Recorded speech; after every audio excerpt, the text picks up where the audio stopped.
Next up in our preview is the Northwestern Wildcats, who one of the biggest surprises in college football in 2023 with an 8-5 record, despite going 1-11 the year before. And even with that, Dalton, even more impressive considering head coach Pat Fitzgerald was fired a couple months before the season due to his part in a hazing scandal at Northwestern, and that really led to David Braun being the new head coach as the interim head coach, and he earned the full-time job after a great year. Now, Northwestern did come crashing back down this past year with a 4-8 record. Their defense, coached by David Braun, was still at an admirable level, but the offense really fell apart. Was the Power Four's fourth worst offense in terms of EPA per play. They did get a lot better at quarterback this offseason, getting a guy like Preston Stone coming in.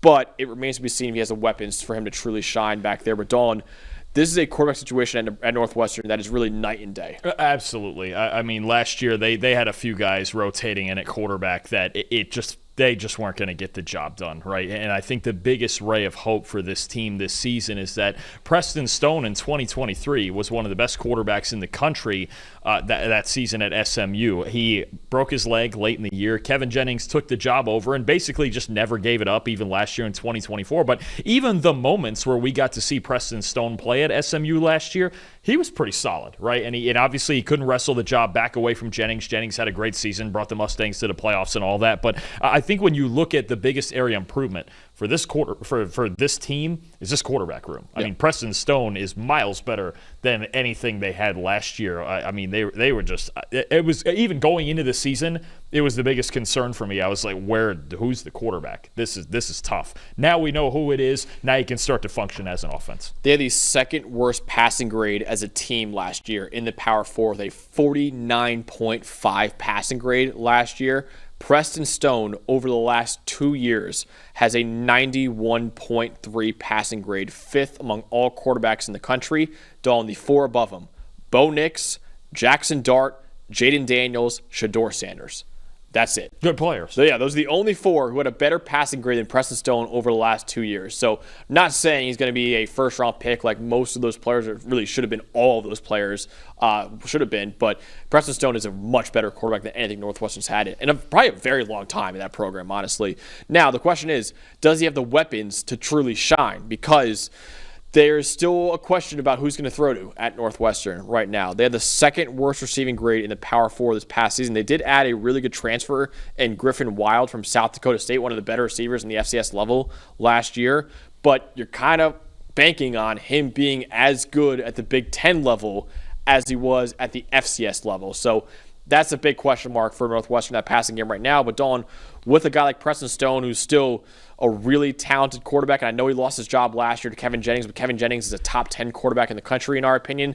He is still a really, really talented quarterback. So, and Wild, you mentioned, is going to be a huge part of this, because last year at was it South Dakota State, he was at a perfect 99.9 deep receiving grade. He can get downfield. He's 6'2", 200 pounds. He's got the speed to get downfield. Why is that important for Stone? Because 2 years ago in that SMU offense, he was slinging it deep downfield constantly. How about an average depth of target, Max, of 13.6 yards that season, second highest in the country. 30 big-time throws in 2023, fourth best in the country. Now, to be honest with you, he doesn't have a Josh Allen, Justin Herbert type of A-plus arm, but he throws the deep ball with really nice touch and timing and accuracy. That's really where he wins.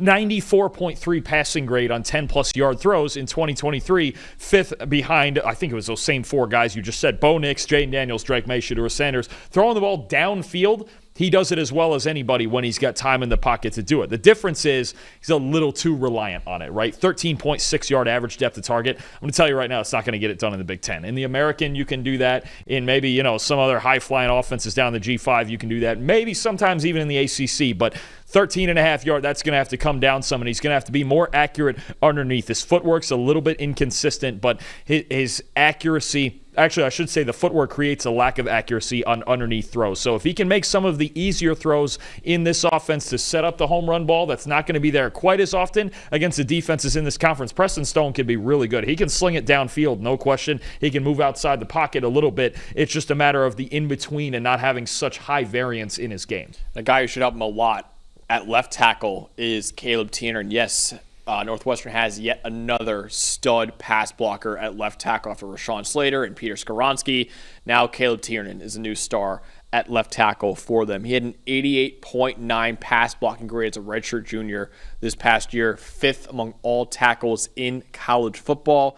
80-plus pass blocking grade in 8 of the 12 games last year. That is an elite stuff right there for Caleb Tiernan. And is worth mentioning, he was still 9th among all Big Ten tackles with a 74.8 run blocking grade too. But he's one of the best pass blockers in the country and should be a great blindside protector for Preston Stone at offense next year. Absolutely. I mean, and that's the key to it always, right, is pass protection, especially in a conference that's so good in the trenches. And having Tiernan there, such a smooth pass blocker, great technique there at left tackle. So it's a huge help. It makes a new quarterback coming into a new system feel really good in the pocket that he's going to be able to have time to make those throws downfield. So having Tiernan is such a huge asset for this team at left tackle for sure. Absolutely, Dalton. But who is going to be the star defensive player for David Braun in that defense? So, there was some transfers that they had leave out of this secondary and some really darn good players. And David Braun over the last couple of years has built some nice secondaries that we've seen. And this year, I think a young kid he's going to be relying on is the safety Damon Walters. He only made 5 starts last year,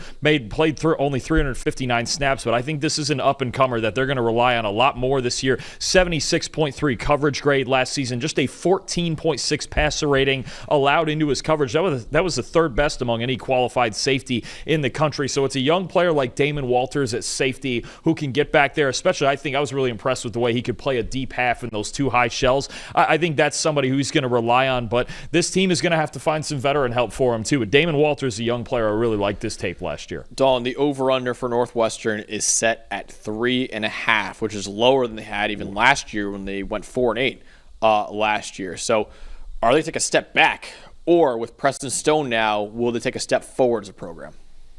I'm going over. I'm saying this right now. 3.5 feels kind of. This is a tough schedule, but you feel like they could find 4 wins here, right? With Preston Stone, they went 4-8 with one of the worst quarterback situations in the country last year. It was like bottom 5 easy. And now you got. I don't think anyone improved a quarterback more than Northwestern this offseason, honestly. Yeah, I feel like 4. 3.5 is low.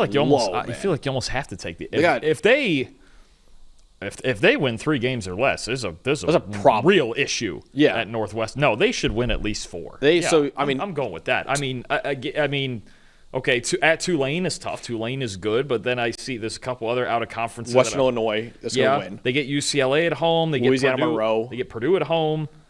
Pull something else in a conference with a lot of tight. They should get at least 4. Yeah, I would think. I'm with that, dude.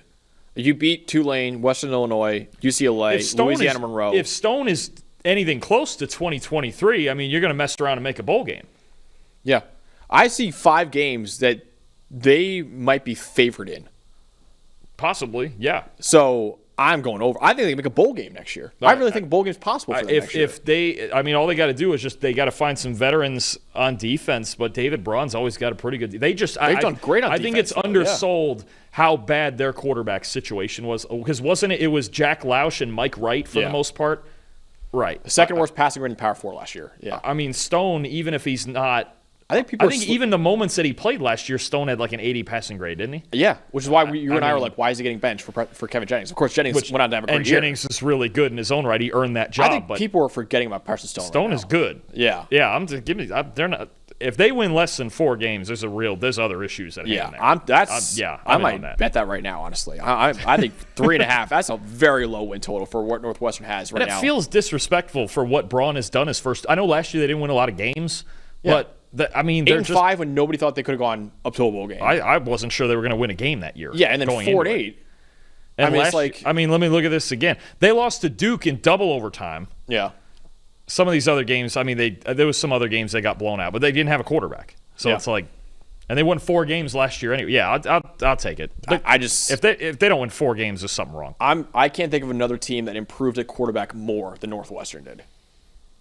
I think that's the biggest improvement off the top of my head now. I can't. Yeah. I literally cannot think of another one. So I think that is night and day for what they had. I'm going over for Northwestern.